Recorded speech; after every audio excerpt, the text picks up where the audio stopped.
The authorization for using glyphosate in the EU has expired. EU authorities are currently deciding whether to renew it for a further 15 years. The European Commission has in the meantime extended the authorization temporarily until the end of 2017, while waiting for the classification of the substance by ECHA's Risk Assessment Committee. This video explains our agency's role in the EU-wide classification of glyphosate. ECHA manages the classification process under the Classification and Labeling Regulation.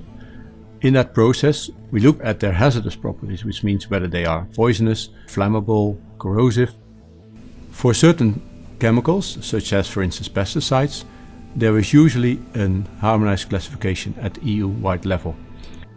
Companies have to apply this harmonized classification to all their products and provide the right warning on the label which workers and consumers can see when they buy these products. I want to stress here that we only look at the hazardous properties of a chemical, not at the risks which may occur once you use the chemical, once it is in a product which contains the pesticide. These risks are assessed under the pesticides regulation, and that is not in the remit of ECHA. As for any other substance which undergoes a harmonized classification and labeling, we have here a dossier which has been submitted by an EU member state, in this case Germany, and we have published this document as part of a public consultation. RAC prepares scientific opinions and makes recommendation to the Commission so that they can make decisions on chemicals.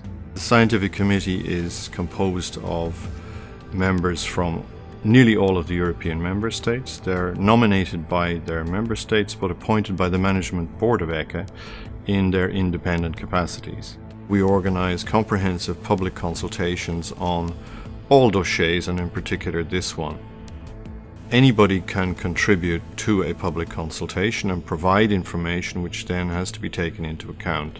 We received close to 300 comments. Those comments have all been published on our websites, and in a later phase of the process, the dossier submitter and the committee rapporteurs will respond to those comments in full. Unusually for this dossier, a number of presentations to the RAC have been invited from different interested parties, and these are the German dossier submitter, the European Food Safety Authority, the Joint Meeting on Pesticide Residues, and the International Agency of Research on Cancer, as well as the Glyphosate Task Force representing industry, and the Health and Environment Alliance representing civil society. And all of these will present to the committee today their views. Glyphosate is a very important pesticide. It's widely used by farmers in Europe, and it's a really important tool that they currently have. It is well known that there are contradicting opinions about the effects of glyphosate on human health. Carcinogenicity and mutagenicity and developmental toxicity of glyphosate are of concern to many people. In the case of glyphosate, the major point is that transparency really needs to be part of this process, because the people want to know, and if you're not transparent, you're going to lose their trust. The process involves a public consultation where all stakeholders, whether it's civil society, industry, or just interested parties, can provide any information they wish. If somebody wants to see the comments from different stakeholders from the different member states and how this comment has been taken into account, is available. For glyphosate, we have published 6,000 pages.